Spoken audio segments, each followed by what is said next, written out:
exprimer ma gratitude à toutes les autres personnalités qui ont répondu encore une fois à notre invitation, et notamment à vous, monsieur le sous-préfet, représentant monsieur le préfet du Pas-de-Calais, à vous, monsieur le Premier Président, monsieur le procureur général, vous qui ne manquiez jamais, nous le notons toujours avec plaisir de participer au moment important de la vie de notre tribunal, à vous, monsieur le sous-préfet de Lens, gratitude également pour vous, messieurs les parlementaires, messieurs les élus, messieurs les membres de la famille judiciaire et bien sûr pour vous, monsieur le ministre-maire, qui nous rejoignez. Conformément aux dispositions de l'article R711-2 du Code de l'organisation judiciaire, nous allons donc, durant cette audience, dresser un bilan de notre activité durant l'année 1992, mais nous allons auparavant procéder à l'installation d'un nouveau magistrat. Monsieur le procureur, je vous donne donc la parole pour désigner le collègue que vous allez choisir pour introduire ce magistrat. Monsieur le Président, Messieurs les Présidents, nous allons procéder à l'installation de Mademoiselle Perrier. Je délègue pour le parquet pour aller la chercher Monsieur Nuet. Je désigne quant à moi Monsieur Launois.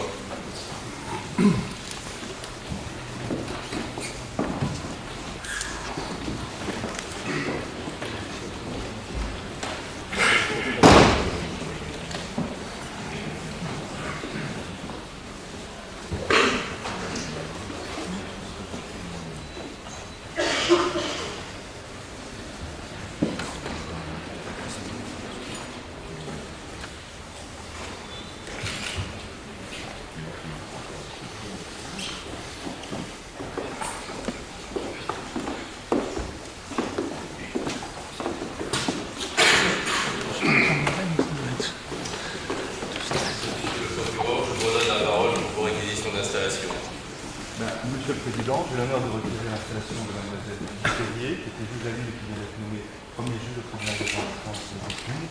J'en profite pour vous adresser la bienvenue. Monsieur le chef de l'examination.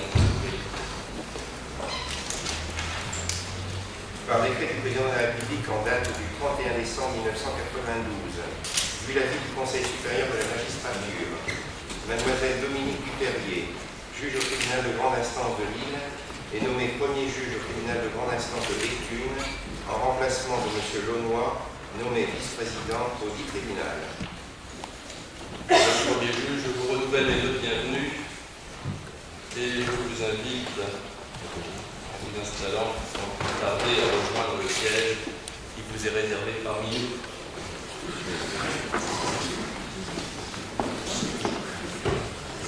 Le tribunal déclare Mademoiselle Perrier installée dans ses fonctions. Il donne acte à Monsieur le procureur de ses réquisitions. Il dit que, vu de cette installation, il sera dressé le procès-verbal. Il convient désormais pour nous de satisfaire donc aux obligations légales et je vous donne à cette fin Monsieur le procureur de la République. Monsieur le ministre maire, Monsieur le sous-préfet de Béthune, représentant Monsieur le préfet du Pas-de-Calais, Monsieur le Premier Président, Monsieur le procureur général, Monsieur le sous-préfet de Lens, Mesdames et Messieurs les élus et les représentants des autorités administratives et militaires, Messieurs les bâtonniers, mes chers collègues, Mesdames et Messieurs les avocats, Mesdames, Messieurs, permettez-moi de vous souhaiter une bonne année 1993. Même si le code et l'usage m'imposent de vous communiquer les statistiques de l'année 1992. J'en mesure le caractère fastidieux et aride. Mais réduire des hommes en chiffres et répartir des drames en catégories reste pourtant le seul moyen d'apprécier l'activité des juridictions. Je ne parlerai que de l'activité du parquet. 38 722 procès-verbaux concernant les crimes et les délits. 1835 concernant les contraventions de la 5e classe furent enregistrés au bureau d'ordre du parquet de Béthune, soit un total de 40 557 contre 37 599 pour l'année 1991. 346 informations furent ouvertes auprès des 5 juges d'instruction du tribunal de grande instance de Béthune, soit d'initiative par le parquet, soit à la suite d'une plainte avec constitution de partie civile. 1308 procédures rapides, dont 137 comparutions immédiates, ont saisi la chambre correctionnelle du tribunal. Ajoutées aux citations directes, toutes ces procédures ont permis de prononcer de 3 599 jugements correctionnels. 502 requêtes ont saisi les jugements. Tout cela n'aurait pas été possible sans le dévouement du personnel de la chaîne pénale qui, malgré les effectifs réduits, a su faire face à une situation difficile. Je les en remercie. Voilà donc la loi et la tradition respectées. J'ajouterai que l'excellent accueil qui m'a été réservé par les responsables politiques et administratifs, par les auxiliaires de justice et par les services de police et de gendarmerie m'a permis de mieux appréhender la réalité de cette circonscription judiciaire qui regroupe les arrondissements de Béthune et de Lens. Drogue et alcool, ici comme ailleurs, souvent dans un contexte de chômage, constituent le premier foyer de délinquance. Le développement de la toxicomanie a, depuis quelques mois, conduit gendarmes, policiers, douaniers, juges et procureurs à intensifier la lutte contre les trafiquants et les revendeurs. Cet effort sera maintenu et le recours à la saisine des juges d'instruction sera développé. Je suis conscient que cela conduira à un accroissement de la charge des cabinets d'instruction. Je sais que ces dossiers de trafic et de revente de stupéfiants, avec leurs nombreux inculpés, sont fort difficiles à gérer. Et je rends hommage aux magistrats instructeurs et aux policiers, aux gendarmes et aux douaniers, dont les nombreuses investigations permettent d'asseoir les poursuites du parquet. Quant au délit connexe à la toxicomanie, si le simple usage continuera de donner lieu à la procédure de l'injonction thérapeutique, les vols et les violences que génère parfois l'usage de stupéfiants seront poursuivis selon la procédure de la comparution immédiate lorsque les circonstances le permettront. Il en sera de même pour les délits liés à l'abus d'alcool. Une réponse immédiate, en effet, rassure la victime, limite le recours à la détention provisoire et permet aux délinquants, ainsi qu'à sa famille, de mieux gérer la sanction. Je n'en dirai pas plus sur l'activité traditionnelle du parquet. Monsieur Mulet, substitut, va maintenant vous parler d'autres activités parquetières qui, bien que constituant une lourde charge de travail, sont encore trop méconnues.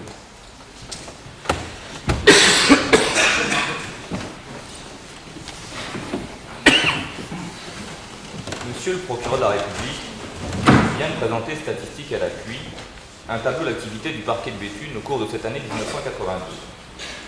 Si cette appréciation chiffrée est indispensable pour prendre la mesure de la juridiction, elle ne permet malheureusement pas d'appréhender dans sa globalité la charge de travail au quotidien d'un magistrat du ministère public. Si l'on se réfère au Code de procédure pénale, le ministère public exerce l'action publique et requiert l'application de la loi pénale. Sous cette définition bien laconique se cache une foule d'attributions qui relèvent certes du domaine du droit pénal et de la procédure pénale, mais aussi du droit commercial, du droit civil, du droit du travail, de la procédure civile, etc. Ainsi, tous les mois, les magistrats du parquet de Béthune, qui ne sont aujourd'hui plus que 7 sur un effectif théorique de 9, représentent le ministère public aux 19 audiences collégiales, aux 4 audiences du tribunal pour enfants, aux 4 audiences commerciales, aux 4 audiences civiles en chambre du conseil, aux audiences des tribunaux de police de 5e classe de Carvin, Béthune, Oudin, Liévin et Lens, aux commissions d'application des peines et d'indemnisation des victimes, ainsi qu'à certaines audiences de la cour d'assises de Saint-Omer. Il traite l'ensemble des 40 000 plaintes et dénonciations reçues et apprécie la suite à leur donner.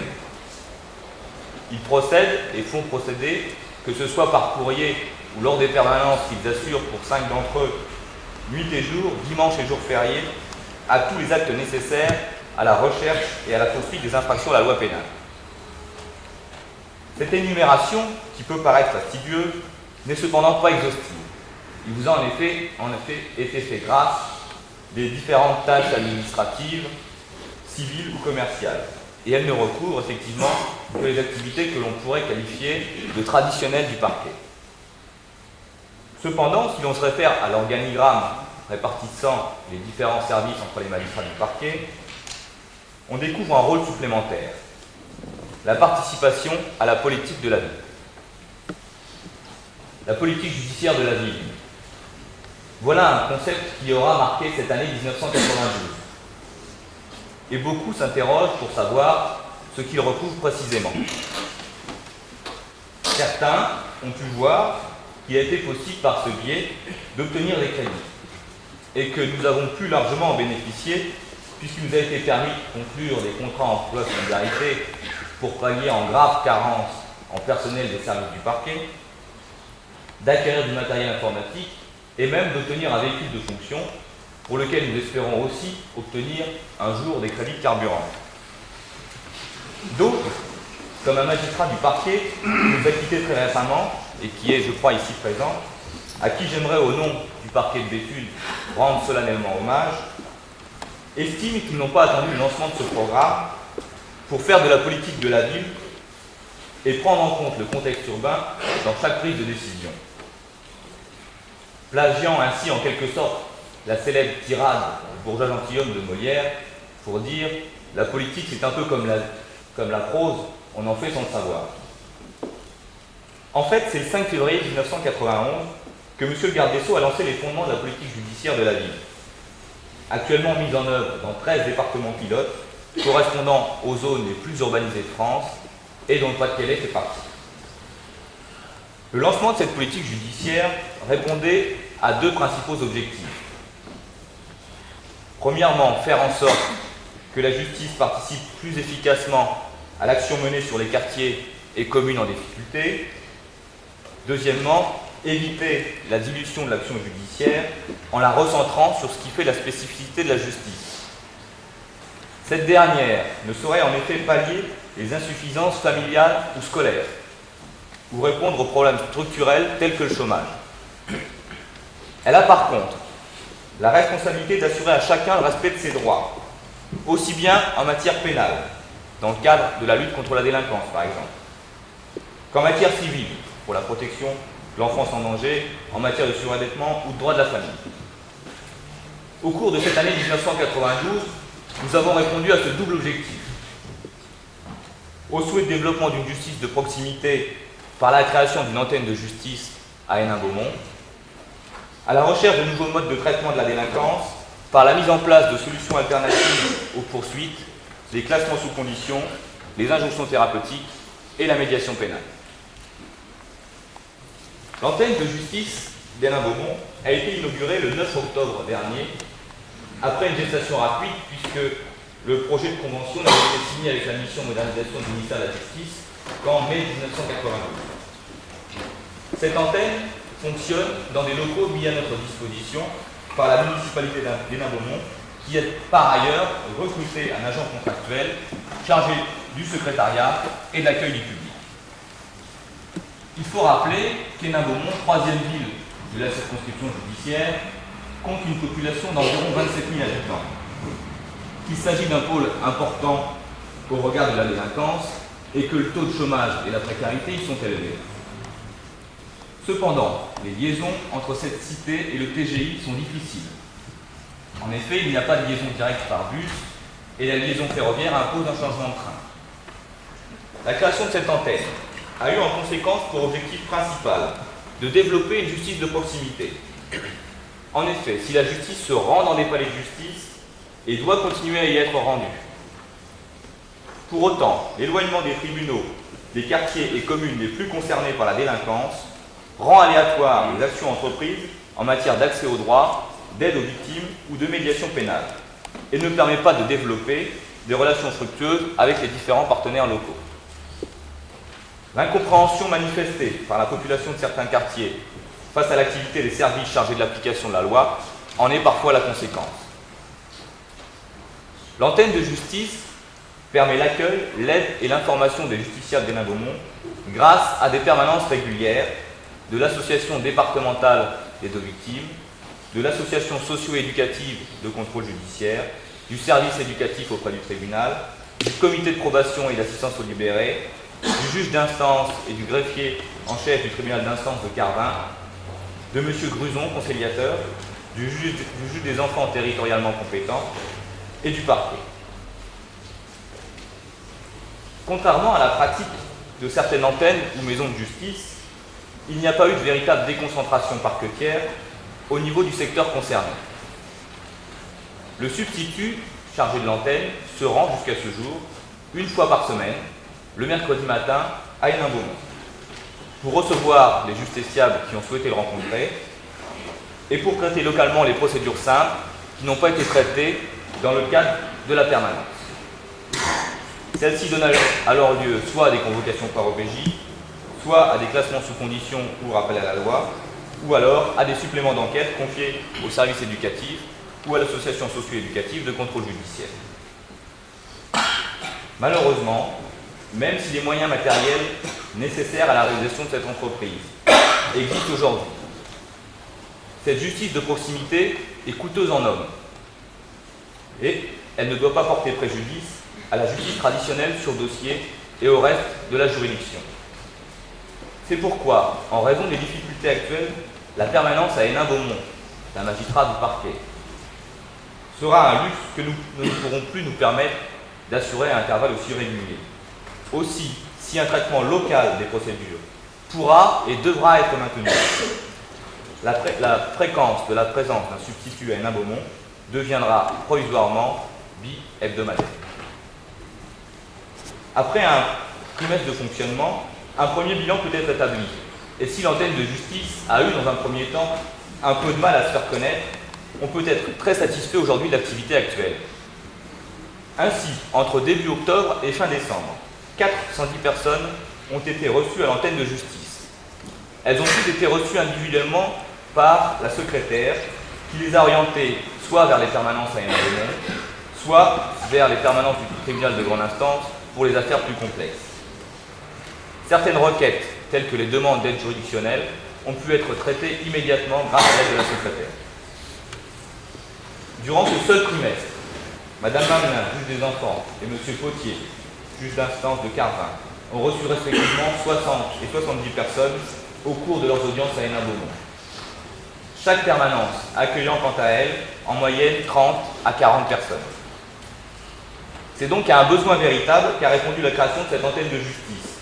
Et ce taux de fréquentation en constante augmentation vient de le prouver aujourd'hui. Nous nous sommes aussi efforcés au cours de cette année 1992 de lutter plus efficacement contre la petite délinquance. en utilisant de nouveaux modes d'action publique, les classements sous condition et la médiation pénale. L'article 40 du Code de procédure pénale confie au procureur de la République le soin de décider de la suite à donner à l'infraction et lui permet de ne pas engager de poursuite, même si ces éléments constitutifs en sont réunis. L'absence de poursuite ne signifie pas pour autant l'impossibilité pour le ministère public de décerner des avertissements ou même de soumettre le classement à la réalisation de certaines conditions ou obligations de faire, car il ne s'agit pas d'une peine, mais d'une mesure tendant à réparer l'infraction à laquelle le mis en cause est libre ou non d'acquiescer en toute connaissance de cause. Ainsi, de par la loi et depuis 1987, se pratiquent annuellement environ 150 injonctions thérapeutiques.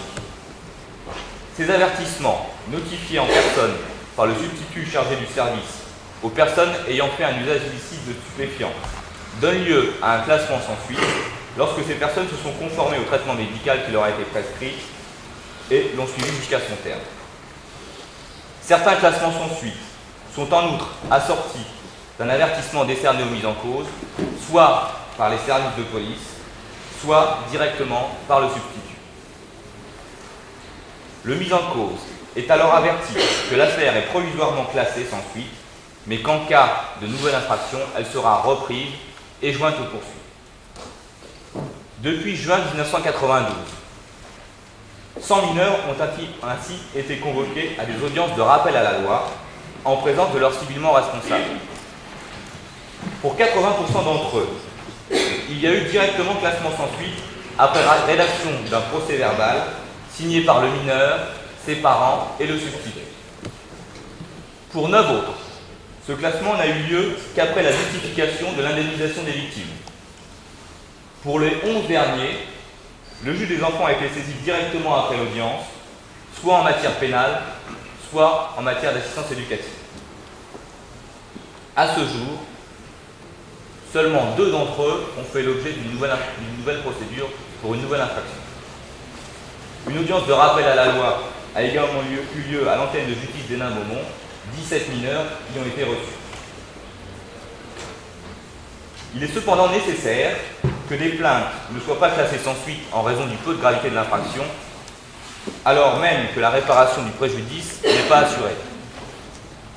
Pour cela, lorsqu'une poursuite ne lui paraît pas opportune, le magistrat du parquet peut donner un délai pour régulariser, soit par l'intermédiaire des services de police ou de gendarmerie, soit lui-même après convocation, tel est le cas pour les mineurs. Il peut aussi renvoyer l'affaire vers le service départemental de médiation pénale.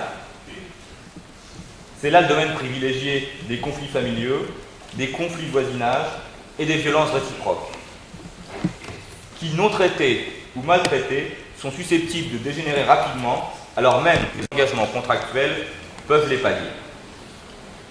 Le médiateur, mandaté par le parquet pour réaliser la mesure, convoque les parties en faisant état de la mission qui lui a été confiée. La médiation se compose, ordinairement, d'un entretien préalable avec le mis en cause, puis avec la victime.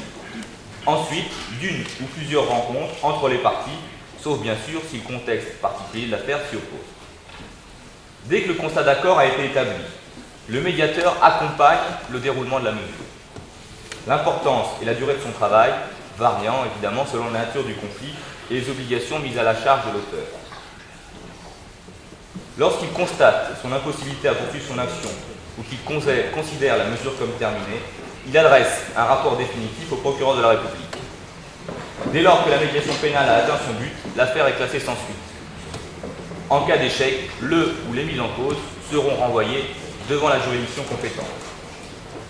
Au cours de cette année 1992, les médiateurs du ressort ont été saisis 426 fois.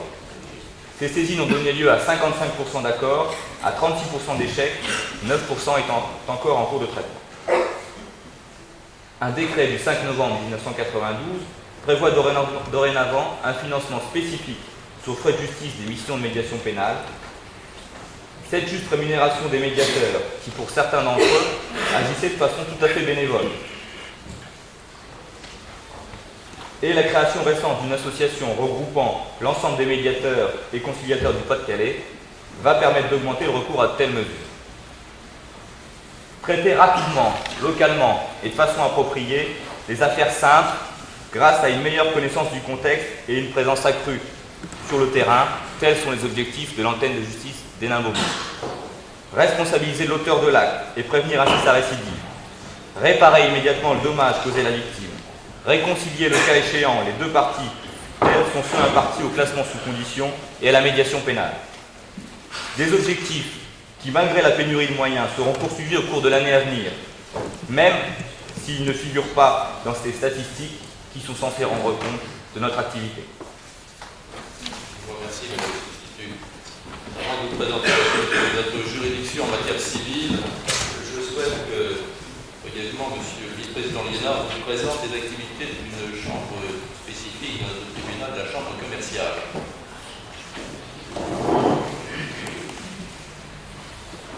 Je vais essayer d'éviter les tableaux statistiques et je ne ferai pas d'interrogation écrite à la fin de l'audience, donc je vais essayer de passer relativement brièvement sur cet exposé, tout en soulignant que c'est avec un grand plaisir que j'ai accueilli la suggestion qu'avait faite Monsieur le Président de présenter l'activité de la Chambre commerciale, dans la mesure où quand même c'est une activité relativement importante et qui pèse lourd dans ce tribunal. C'est aussi une originalité de notre juridiction dans la mesure où, pour des raisons essentiellement historiques, en France, nous possédons un système très très composite pour juger les affaires commerciales. Dans les cours de Colmar, l'ancienne Alsace-Lorraine, c'est un système d'échevinage qui réunit des magistrats professionnels et des magistrats qui sont des commerçants élus. Dans la plupart des villes de France, c'est un système de commerçants élus qui composent un tribunal de commerce. Et enfin, dans environ 25 juridictions, nous connaissons un système comme le nôtre, qui est celui de magistrats uniquement professionnels, qui forment à l'intérieur du tribunal de grande instance une chambre spécialisée pour juger les affaires commerciales. Nous faisons donc partie de cette dernière catégorie, et à l'intérieur de cette catégorie, nous sommes de loin, par le volume d'activité, la juridiction la plus importante. Qu'on me permette quand même d'ajouter que si le recours aux tribunaux de commerce élus est une survivance historique, c'est une survivance historique de l'Ancien Régime, et c'est aussi une originalité française, puisque seule la France et la Belgique possèdent un système de juges élus, les autres pays d'Europe possédant un système de juges professionnels. On peut donc penser que Béthune, contrairement à ce qu'on pense avec nos complexes provinciaux, n'est pas à la traîne de l'organisation judiciaire, mais préfigure sans doute ce que l'unification du droit européen nous permettra de connaître plus tard. Nous avons deux tâches essentielles. Une première tâche qui est de gérer la vie quotidienne des commerçants, finalement, à la fois dans l'organisation administrative de la vie commerciale, en liaison d'ailleurs avec les chambres de commerce et les centres de formalité des entreprises qui fonctionnent dans les chambres de commerce, et d'autre part, traiter les litiges courants entre commerçants, qui représente une part très très importante de notre activité. Il faut donc savoir que le tribunal, c'est d'abord un greffe qui comporte un nombre important de fonctionnaires et dont l'activité quotidienne est une utilité permanente pour les commerçants et les entreprises du ressort. C'est le greffe du tribunal de commerce qui tient le registre du commerce et des sociétés, qui tient le registre des protées, qui recueille les publicités des actes de société, qui recueille également les bilans qui sont publiés en fin d'année par les SA et les SARL. C'est-à-dire qu'il y a là une mine de renseignements qui sont utilisés quotidiennement par les professionnels et qui facilitent notamment l'accès des entreprises au crédit. Il est très important à la fois pour les banquiers et pour les sociétés d'assurance crédit d'avoir un accès actualisé rapide à des documents qui leur permettent d'apprécier les risques qu'ils prennent quand ils prêtent de l'argent, quand ils accordent une assurance crédit. D'autre part, cette activité est, contrairement à toutes les autres activités du tribunal, une activité qui est rémunératrice pour l'État, puisque le greffe du TGI en matière commerciale fonctionne comme une greffe commerciale, c'est-à-dire que les citoyens et les Béthunes sont égaux avec les citoyens de toute la France et l'accès à la justice en matière commerciale demeure égal. D'autre part, il y a une intervention quasi quotidienne également du président du tribunal, par voie de requête, puisque une grande partie des actes de la vie annuelle, cette fois-ci non pas quotidienne, mais société, nécessitent des requêtes présidentielles, qu'il s'agisse de reporter des assemblées générales, qu'il s'agisse de nommer des commissaires à la fusion, qu'il s'agisse de désigner des commissaires au compte, qu'il s'agisse également, parfois en référé, de désigner des administrateurs provisoires pour des sociétés qui ont momentanément perdu leur direction. Enfin, toujours dans l'activité courante des affaires, une grande partie de notre activité consiste à trancher donc les litiges entre commerçants, les litiges entre associés relatifs à la vie des sociétés. C'est là l'essentiel de notre travail en volume, et ce rôle ne fait que croître d'année en année, ce qui fait penser que finalement les commerçants sont contents de leur juridiction parce qu'ils n'hésitent pas à y recourir. Entre 87 et 92, sur une durée de 5 ans, par exemple, le nombre d'affaires mises au rôle général est passé de 1843 à 2335, soit environ 500 affaires de plus. Le nombre de jugements rendus est passé de 1949 à 2280. C'est-à-dire que la juridiction s'est révélée jusqu'à maintenant apte à éponger, si l'on peut dire, ce surcroît d'activité et de maintenir en maintenant des délais de traitement des affaires raisonnables. De même, en 1992, nous avons rendu 280 ordonnances de référé, assez spectaculaire, puisqu'en 1987, il n'y en avait que 89. C'est dire que les modes de saisine en matière commerciale permettent une très grande souplesse, une réelle rapidité du traitement des affaires, et de même, elles permettent également aux sociétés, ce qui est assez important pour leur siège social dans notre ressort, de centraliser la totalité de leur contentieux pour toute la France, devant un seul tribunal, ce qui explique notamment la montée en puissance de la juridiction des référés. Mais à côté de cette activité qui dénote presque la bonne santé du ressort, parce que s'il y a des litiges commerciaux, c'est qu'il y a beaucoup de livraisons et beaucoup de commandes, donc à la limite c'est presque un bon signe. Nous avons également une activité beaucoup moins gaie et qui elle aussi a connu une croissance importante, qui est l'activité liée aux difficultés des entreprises. À la fois sans doute la réforme de 1985 et la crise économique des dernières années ont amené une explosion de ce type d'affaires, puisqu'en 1986, qui était la première année de l'application de la loi nouvelle, nous avons ouvert 222 procédures de redressement judiciaire, et nous avons connu la pointe maximum l'année dernière, en 1991, avec 462 ouvertures, soit un doublement pur et simple. Depuis, la vague s'est un peu retirée, puisque nous n'avons ouvert que 395 procédures en 1992, donc c'est une diminution spectaculaire. Mais il faut souligner que ce chiffre rassurant est un leurre, et qui ne doit pas nous amener à un optimisme démesuré. En effet, c'est une exception au niveau national, puisqu'au niveau national, les procédures collectives vont continuer à croître. C'est une exception qui semble être liée d'ailleurs au Nord-Pas-de-Calais, les informations que vous procurez sur d'autres tribunaux de commerce font état, notamment en Bétaucoin, d'une légère régression du nombre de défauts d'entreprises également. En l'état actuel, la trésorerie des entreprises est dans un état déplorable, notamment au déplorer le taux anormalement élevé des intérêts qui sont prélevés sur les finances des entreprises et des craintes très sérieuses sur la situation des entreprises de manière importante pour l'année à venir. D'autre part, ce qu'il faut constater, c'est que même s'il y a moins d'entreprises qui viennent pour redressement judiciaire, elles y viennent dans un état beaucoup plus délabré, et le nombre proportionnel de liquidations a augmenté considérablement. Elles sont passées de 240 à 376 pour un an, ce qui veut dire que de moins en moins le redressement est possible alors que la procédure a été ouverte.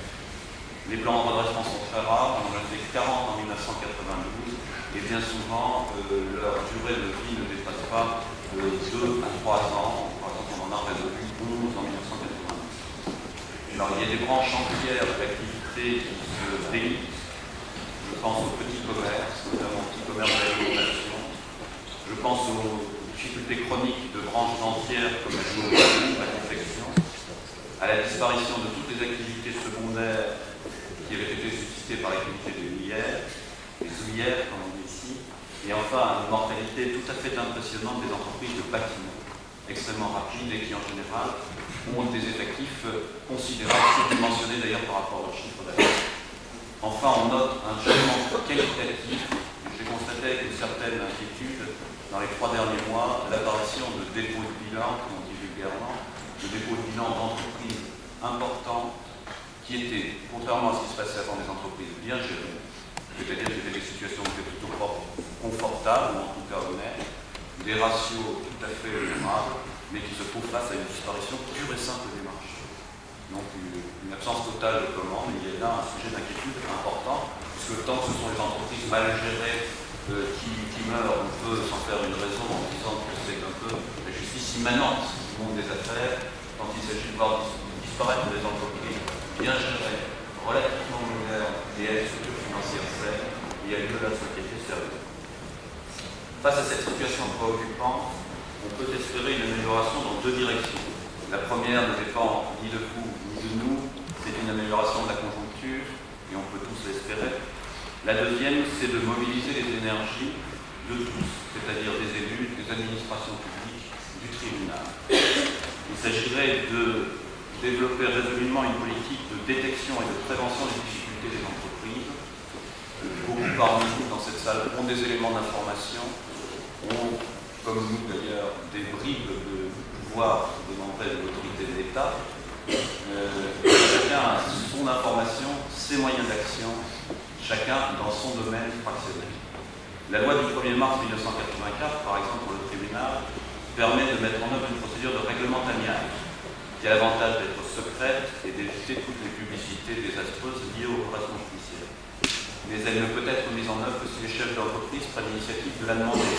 Et il faut qu'ils la demandent quand c'est encore possible.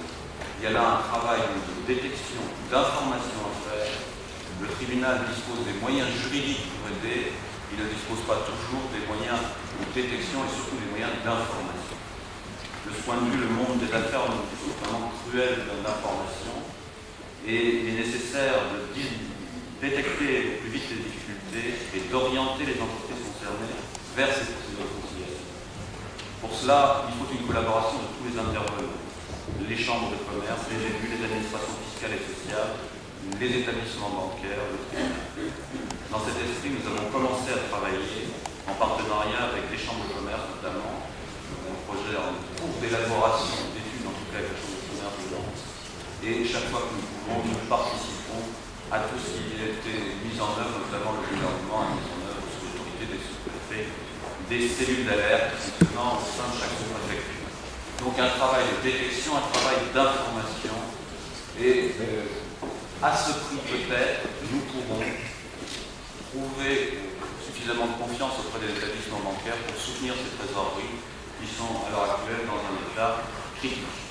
Je voudrais insister en terminant sur le coût social et humain des défaillances d'entreprise.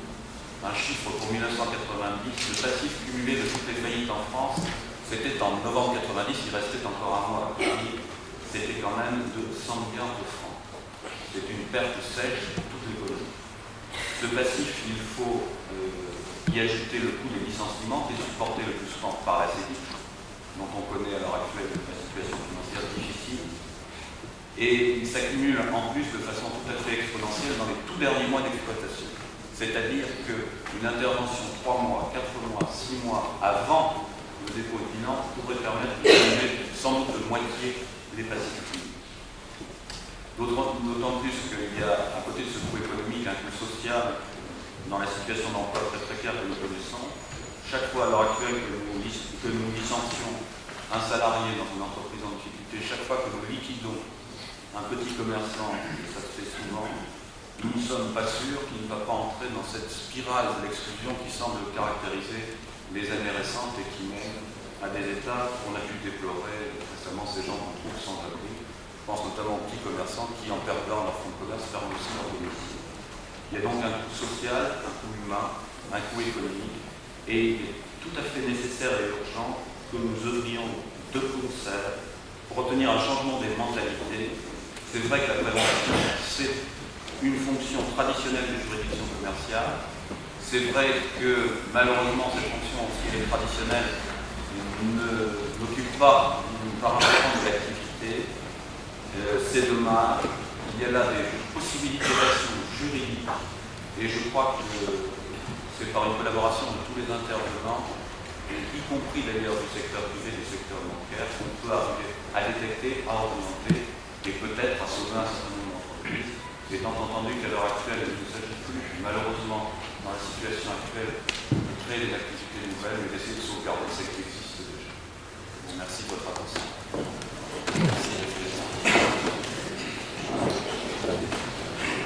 J'ai demandé que M. Liénard prenne la parole afin de présenter la chambre commerciale de notre tribunal et j'ai tenu à ce qu'il le fasse pour 3 raisons. Pour 3 raisons. Tout d'abord parce que l'existence de cette chambre, vous l'avez vu, présente une certaine originalité dans notre organisation judiciaire. Ensuite, parce qu'il m'apparaissait souhaitable de mettre en évidence une structure dont le poids statistique est réel dans notre juridiction. Et enfin, et peut-être surtout, parce que les propos qui viennent d'être tenus sont pour moi l'occasion d'insister sur une démarche qui était la nôtre en 1992 et que nous entendons poursuivre. En présentant cette démarche, je répondrai déjà pour partie à l'obligation d'information que me prescrit le législateur. Une démarche qui a pour objet de développer en permanence l'insertion de notre tribunal, l'insertion locale de notre tribunal à travers des actions d'ouverture concrètes et visibles, développer sur tout le ressort, afin, car c'est là la finalité, afin de mieux remplir notre mission de juge. Une démarche qui s'est organisée autour des idées suivantes. Informer tout d'abord, nous informer ensuite, nous informer pour bien connaître et bien comprendre notre ressort, cet objectif étant à l'évidence nécessaire dès lors que la mobilité fait partie intégrante de la carrière des juges. Nous informer pour mieux remplir notre mission essentielle, notre mission fondamentale, qui est l'acte de juger. Informer tout d'abord. Informer nos concitoyens de plus en plus perdus devant la complexité croissante des rapports économiques et sociaux, afin de leur faire admettre que la justice est leur recours. Un recours naturel, un recours nécessaire, un recours accessible.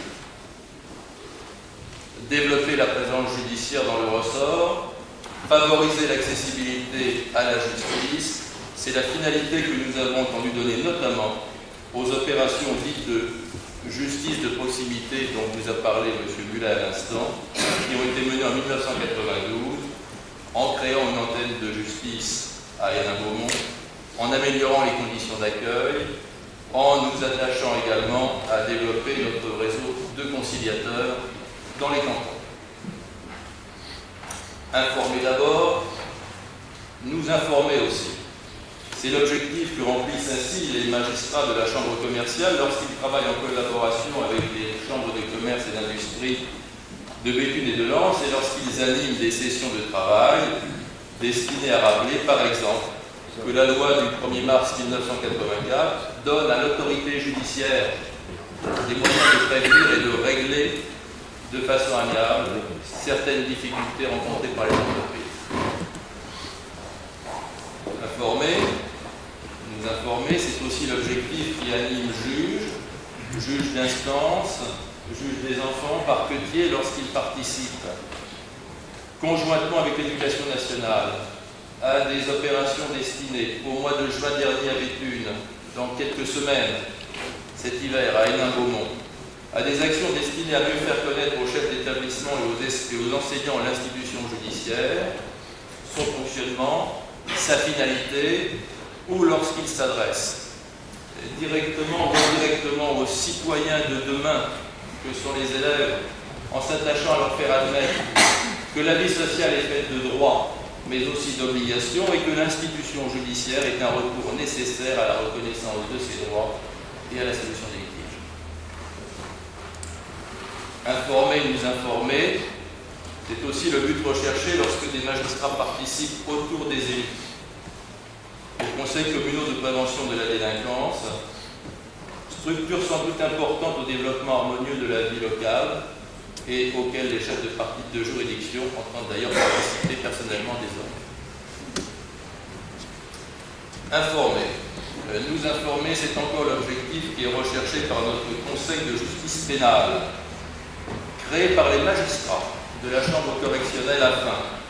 Et je cite ici les motifs l'exposé des motifs de la création de cette structure, car la démarche me paraît exemplaire, afin donc, je cite, de permettre aux magistrats correctionnels de rompre leur isolement, de mieux dialoguer, tant avec leurs partenaires traditionnels qu'avec la société elle-même, afin de mieux identifier les problèmes de délinquance spécifiques au ressort et de repérer les actions mises en place au niveau local pour prévenir ou pour lutter contre la délinquance et offrir ainsi une réponse judiciaire adaptée. Notre Conseil de justice pénale, qui à 4 reprises en 92, aura réuni au sein même du tribunal. Et le lieu, comme la démarche, me paraissent symboliques à tous égards. Gendarmes, policiers, avocats, médecins, représentants des différentes administrations de l'État, représentants d'associations et élus. Et vous étiez de plus en plus nombreux à nous rejoindre, mesdames et messieurs les élus, et nous y avons été très sensibles. Cette énumération des actions menées en 92 par notre juridiction dans un esprit d'ouverture. Avant l'acte de juger, mais pour mieux le préparer, et sans que cela n'affecte en rien notre indépendance, n'est pas limitative. Sans doute aurais-je pu évoquer aussi certaines actions menées à travers notamment la politique judiciaire de la ville, en collaboration avec les autres services de l'État et des collectivités locales, mais le temps me manque, qu'il me soit simplement permis de réaffirmer que notre juridiction continuera à faire sienne toute démarche qui sera fondée sur la confiance réciproque, sur le partenariat et la contractualisation d'objectifs arrêtés en commun, dès lors que cette démarche tendra à renforcer à la fois la présence judiciaire dans le ressort, l'accessibilité à la justice et le sentiment de citoyenneté chez les habitants. Informer, s'informer pour mieux connaître et mieux comprendre notre ressort, s'informer pour mieux juger, car juger, là est notre mission fondamentale. En 1992, l'activité de notre tribunal dans les matières civiles et commerciales aurait été la suivante. 5 985 dossiers ont été enrôlés, dont 3 650 en matière civile et 2 335 dans le domaine commercial. 5 651 dossiers ont été évacués. 1679 ordonnances de référé ont d'autre part été prononcées, dont 863 ordonnances présidentielles, 315 en matière commerciale et 521 en matière matrimoniale. Ces chiffres sont sensiblement comparables à ceux enregistrés au cours de l'année précédente. J'ajoute que les juges des enfants ont eu à se pencher en 1992 sur les difficultés rencontrées par 3436 mineurs et que les juges de l'application des peines ont suivi 966 condamnés.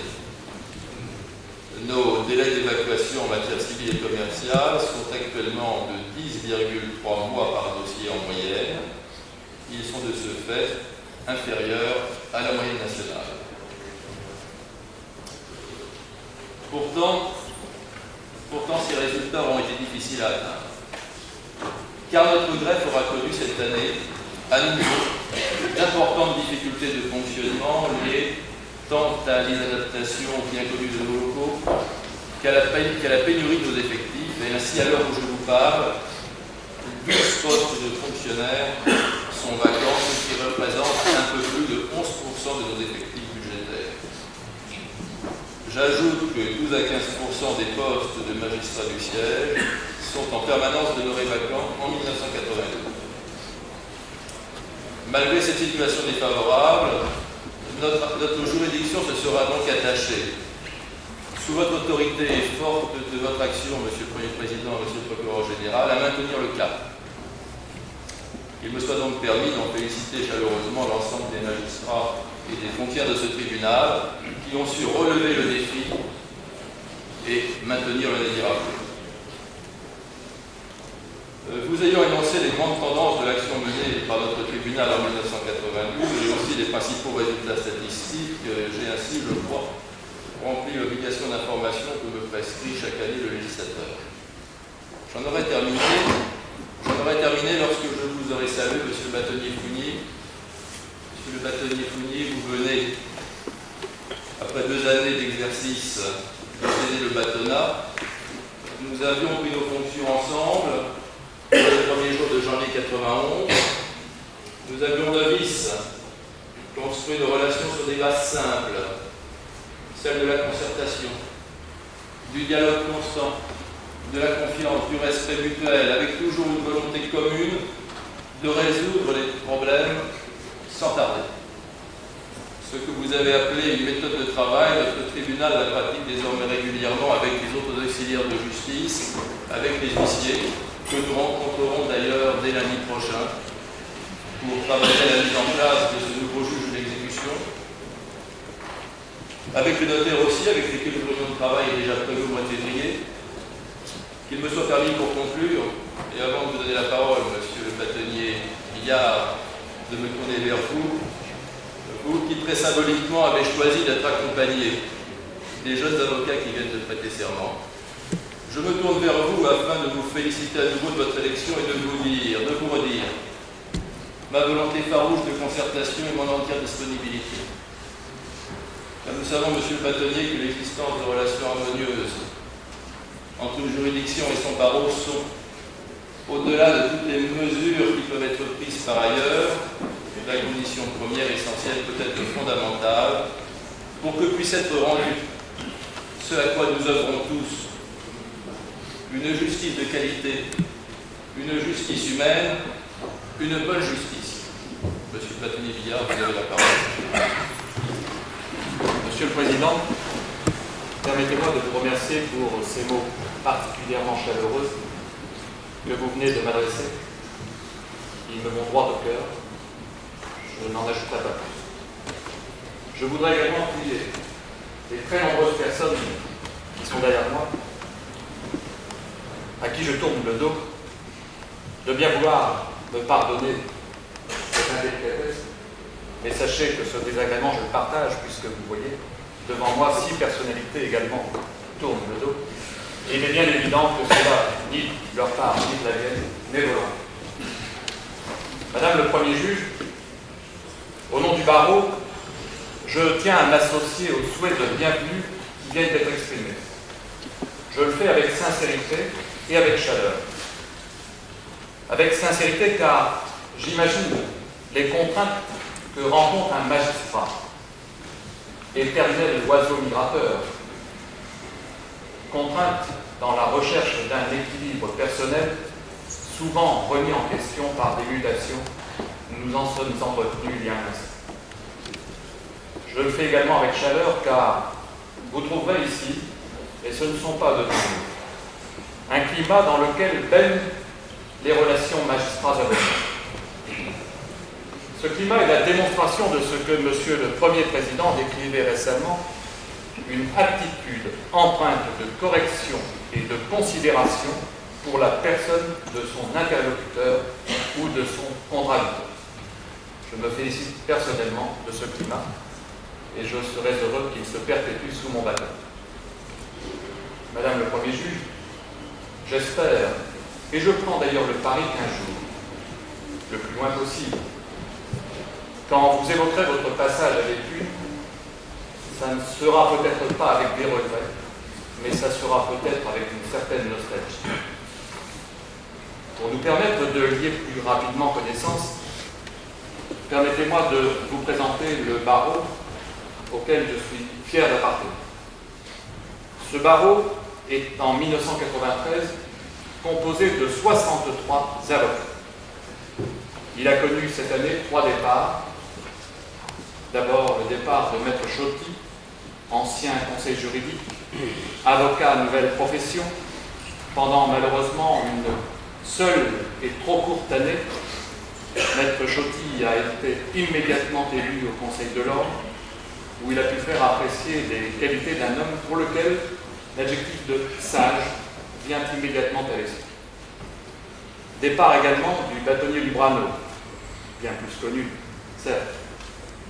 Maître Lubrano est un ancien avocat et ancien bâtonnier d'Algérie, et qui, à l'instar de millions de pieds noirs, par son courage, a fait face à des événements tragiques et qui a parfaitement réussi dans les fonctions d'avoué qui ont été les siennes de 1962, tout le monde se souvient de cette année terrible, à 1972.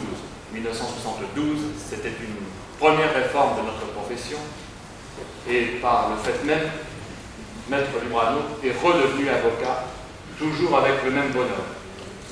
Sa compétence professionnelle, la valeur de l'homme, lui ont valu d'être porté à la tête d'une des plus importantes associations du barreau de France. Il s'agit de l'ANAF.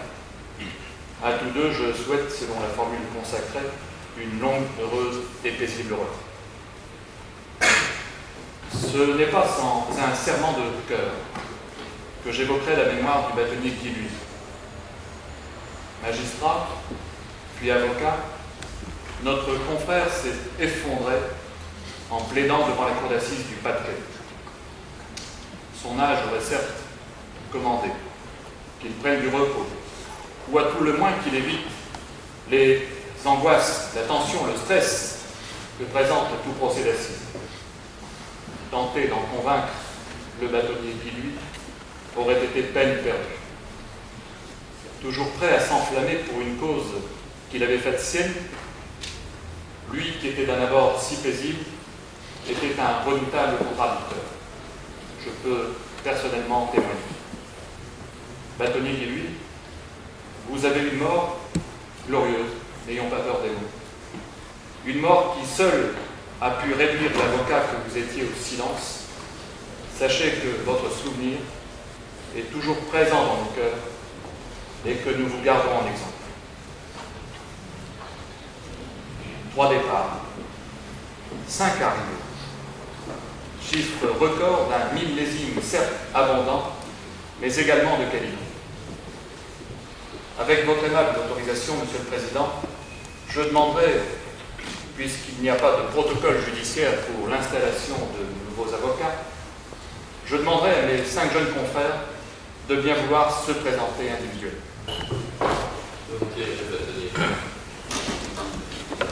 Didier Darras, cabinet Brunet Prodhomme Croisier. Jean-Louis Capel, je serai le collaborateur de M. Baguigny en Brésil. Jean-François Condé, je serai collaborateur de Maître Blondet. Brigitte Angin, collaboratrice de Maître Philippe Bernard-Miel. Elisabeth Gobert-Vénel, je serai collaboratrice du cabinet de Maître Brunet Prodhomme Croisier. Oui, vous pouvez désormais mettre un nom sur ces nouveaux visages qui seront bien entendu très rapidement familiers. Et je puis vous assurer, pour les avoir bien sûr accueillis, qu'ils exerceront leur nouvelle profession non seulement avec talent, mais également avec la probité chère à Monsieur le procureur général. Les accueillir est pour moi une réelle satisfaction, vous en doutez. Ils sont un gage de la bonne santé de notre barreau. Nous tous, en entrant dans ce tribunal, par la grande porte, nous avons été accueillis par 2 dames. Les sourires les plus charmeurs de Monsieur le Président, l'humour le plus fin de Monsieur le Procureur, laisseront toujours ces 2 dames de marbre. Et pour cause, puisque telle est leur nature, je dirais même telle est la matière dont elles sont faites. Vous avez bien entendu reconnu les 2 allégories qui ornent le fronton du palais. La dame de droite s'avance les bras tendus vers celle qui tient une balance et qui, elle, se trouve à gauche.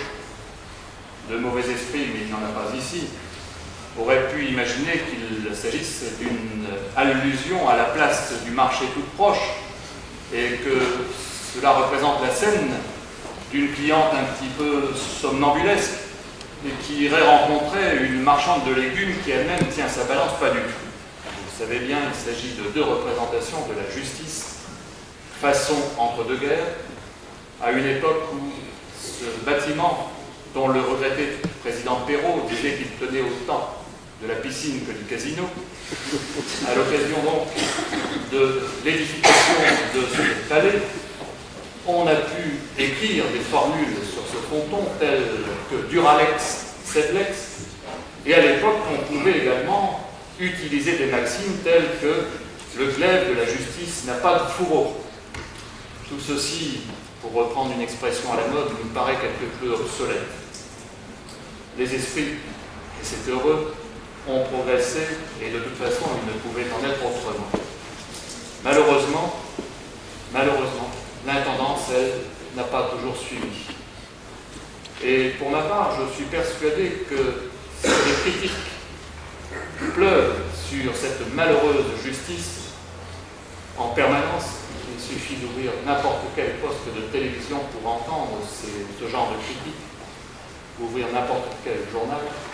Eh bien, je crois que ces critiques sont la conséquence de ce que l'État, depuis des décennies, je dis bien des décennies, semble avoir délibérément décidé de traiter cette justice en paria. Alors que, ne l'oublions pas, la justice, tout au moins je la considère comme telle, est le véritable carrefour de notre vie sociale. Que ceux qui ne connaissent la situation sur le terrain que, à l'occasion de manifestations comme celle d'aujourd'hui, veuillent bien prendre la peine de gravir 2 escaliers en sortant du palais, l'escalier de gauche par exemple, et ensuite le second escalier. Au début d'un couloir, ils verront un premier bureau. Ce premier bureau, c'est le service des faillites, cher à Monsieur le Président Liénard. Et j'avoue pour ma part, quand je vois sur 18 mètres carrés, encombrés de 4 ou 5 bureaux, encombrés de classeurs multiples, encombrés de piles de dossiers dans tous les sens, je comprends mal comment un service des faillites ne peut pas être frappé d'une mesure du même nom. Et ce qui est extraordinaire, c'est que dans ces 18 mètres carrés, eh bien, vous avez 4 dames qui vous sourient toujours, qui vous donnent des renseignements quand vous les demandez, abandonnant les tâches ô combien préoccupantes qui sont les leurs. Que dire de la cohabitation sur 12 mètres carrés d'un président de chambre correctionnelle et d'une présidente de chambre aux affaires matrimoniales? Il pourrait être procédé au même inventaire dans tout le palais et il suffit d'évoquer le nom de Médina pour comprendre ce que cela veut dire. Je frémis d'ailleurs, et je crois qu'un de mes prédécesseurs l'avait dit, à la perspective d'une visite d'un inspecteur du travail dans ces lieux, il y aurait matière à un certain nombre de procès-verbaux dans le temps. Malgré tout cela, malgré ces conditions pour le moins difficiles, malgré un contexte de 8000 lois, je ne les ai pas comptées, c'est absolument évident, mais je crois qu'actuellement en France, il y a 8000 lois qui sont d'actualité. Malgré un contexte de 90 000 décrets, sans compter les arrêtés, les circulaires, et ce que vous me permettrez de qualifier autres bafouilles. Je serais tenté de dire, en parlant de la justice et paraphrasant cela Galilée, de la justice béthunoise, et pourtant elle tourne. L'explication est simple. Tous ceux qui composent la grande famille judiciaire, ma famille, les juges, les greffiers, les éducateurs, les huissiers, les avocats, etc., se sentent investis d'une mission essentielle. Je dirais même d'une mission sacrée, qui est de rendre ou d'aider à rendre le droit, qui est le ciment de cette vie sociale à laquelle je faisais référence tout à l'heure. Si l'homme n'est rien d'autre que ce qu'il fait, je vous souhaite, je nous souhaite, pour 1993, de connaître le vrai bonheur. Stendhal disait, le vrai bonheur, c'est d'avoir pour métier sa passion. La nôtre est d'autant plus forte qu'elle est une quête de toujours meilleure justice. Merci, monsieur. Merci, monsieur Patati. Monsieur le procureur, avez-vous d'autres réquisitions à prendre? Monsieur le Président, je souhaite que vous déclariez l'année 92 close. Si je décerne acte à monsieur le procureur de ces réquisitions, je déclare l'année judiciaire 92 close, l'année judiciaire 93 ouverte. Je dis que du tout il sera adressé procès verbal, enfin, en n'ayant pas manqué au nom de tout le tribunal de vous souhaiter heureuse année 93. Je suis heureux maintenant de vous convier à une réception amicale qui est organisée dans le hall du tribunal, l'audience solennelle